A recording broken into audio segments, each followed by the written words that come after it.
Olá, meu nome é Paulo Caetano, sou professor de literatura na Unimontes, Universidade Estadual do Norte de Minas. Eu dou aula de literatura e outros sistemas semióticos lá na instituição, na cidade de Montes Claros, e em Januário, no curso de letras.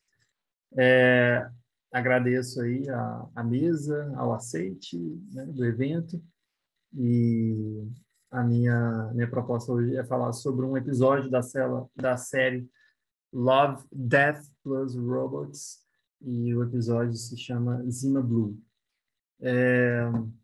A, o tópico aqui, no caso, é falar sobre sujeito e memória.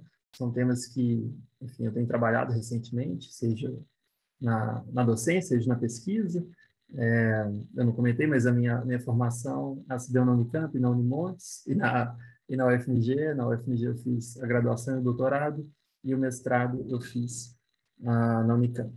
Bom, e aí, com a minha formação, principalmente na pós-graduação na UFMG, passava por literatura comparada. O meu cargo na Unimontes eu sou professor de literatura, professor efetivo de literatura e outros sistemas semióticos.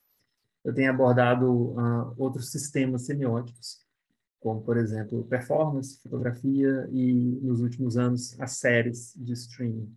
A série de TV de modo geral, mas principalmente a de streaming, e aí me interessam temas como que se dá a narração, a narratividade, e outros temas mais do pós-modernismo, digamos assim, como, por exemplo, constituição da identidade, a ideia de memória, arquivo, coisas do tipo. Tá? No caso aqui dessa comunicação, eu abordo esse episódio, Zima Blue, da série, e aí vou, enfim, entrar agora no ponto mesmo da série. Bom, é uma série recente que está acontecendo ainda, né? Estreou a terceira temporada tem poucos dias, e todos os episódios giram em torno desses temas aí que estão no próprio nome da série. O episódio em pauta aqui, o Zima Blue, ele é curioso por N motivos. O primeiro diz respeito ao fato de ser uma narração, uma contação de história. O protagonista, que é um artista plástico, ele chega à conclusão de que ele precisa contar a história dele, então é uma espécie de autobiografia narrada, e ele chama uma espécie de jornalista, né? Isso também não fica claro. O episódio é bem lacunar, isso deixa o episódio mais interessante. Chama uma moça que já tentava entrevistar há uns bons anos, chamada Claire, e aí ela topa, recebe um convite com muito glamour. Ela, enfim, tem um barco, uma lancha, que a conduz até a casa desse artista, e lá ele vai contar a história dele, a autobiografia dele, que é uma história bem curiosa, né? Ele tem uma origem que é duvidosa, né? A gente não sabe se ele seria exatamente uma máquina, se é um extraterrestre, se é um ser humano que acaba virando uma espécie de ciborgue. O episódio deixa isso solto, deixa isso nublado, e aí, a partir disso, né, o espectador pode escolher com o que ele vai trabalhar, inclusive com essas três possibilidades. Um trecho do ensaio que estou escrevendo sobre, eu digo assim: a trajetória do protagonista permite fazer perguntas provocativas, tais como: existe algo idiosincrático que é da pessoa, algo que é próprio da pessoa? De que forma o trabalho revela aquilo que seria próprio da pessoa? O indivíduo se fundirá um dia, quiçá nós, as máquinas, e se isso acontecer, isso vai mudar a identidade do indivíduo? E se existe alguma coisa transcendental, uma espécie de Deus, por exemplo, a vida seria um desafio cognitivo, mnemônico, estético, e a resposta para isso é o fim, ou seja, né, o fim seria, né, a morte, por exemplo, seria a resposta para isso. Tais perguntas concernem a busca, construção ou achamento de uma identidade por parte do personagem. E é justamente essa busca, essa construção de uma identidade que o episódio vai contar. Bom, é interessante ver que aquilo que seria o ponto alto da produção desse artista, o Zima Blue, protagonista, né, que curiosamente parece um pouco o Miles Davis, né, talvez a alusão esteja de fundo aí, seria o Kind of Blue, essa obra-prima do Miles Davis. Boa parte dessa obra desse artista é mostrada em vernissagens, né, essa circunstância aí de evento das artes plásticas e tal, e justamente por causa disso tem um caráter de espetáculo, né? Bem na pegada do Debord, aí, ou seja, um acontecimento que vai ter uma circunstância, uma aura, digamos assim. Vai conferir uma certa aura à obra, digamos assim, né? No sentido benjaminiano, né?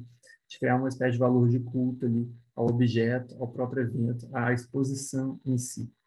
Então, ele vai mostrando as obras de arte dele ali, que, de modo geral, são relativamente figurativas, né?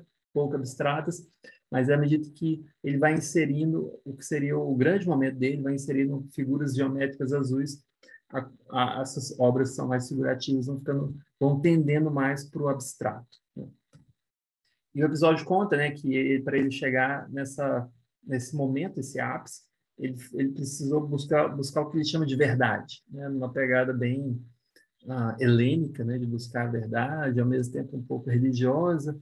Ele vai passando por diferentes mundos, aí diferentes lugares e tal, uma busca de mundos e fundos. E ele só pode fazer isso porque justamente ele teve umas intervenções no corpo que fez com que ele aguentasse diferentes intempéries de diferentes mundos, né? Uma série de ficção científica, uma animação de ficção científica.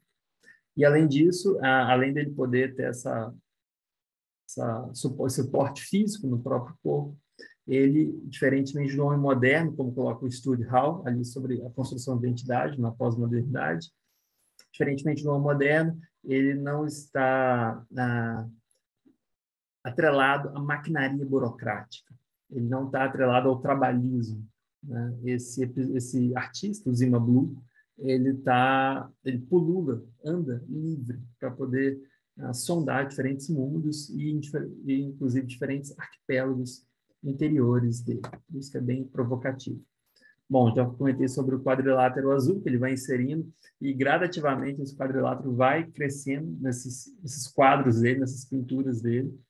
Então, à medida que ele vai pintando, por exemplo, uma galáxia, ele vai colocando, né, o universo, ele vai colocando formas azuis aí, muitas vezes são quadriláteros, mas às vezes tem sim outras formas também, e vai aumentando essa forma, deixando a coisa um pouco mais abstrata. O episódio vai retratar essa figura como uma espécie de gênio romântico, né, no sentido de que não só que ele é uma espécie de prodígio acima da média, mas é uma figura que procura se desvencilhar da própria subjetividade, né, o que está de eco ali é o Nietzsche enfim, na cena da tragédia, e aí ele procura essa figura se autoexilar, né, ao mesmo tempo que ele sai da identidade dele, da subjetividade, das malhas da subjetividade, e ao mesmo tempo também está muito atrelado nisso, porque ele, enfim, quer procurar aquilo que seria uma verdade para ele, idiosincrática e tal. Bom,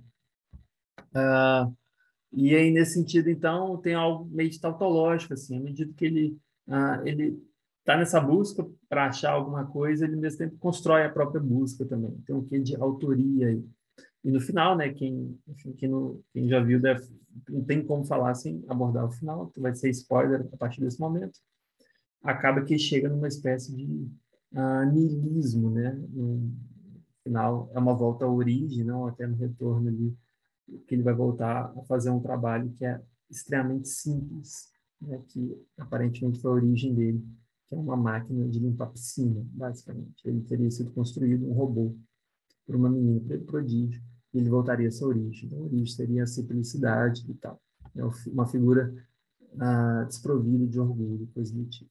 Então, essa é a minha apresentação aí em 10 minutos. Obrigado.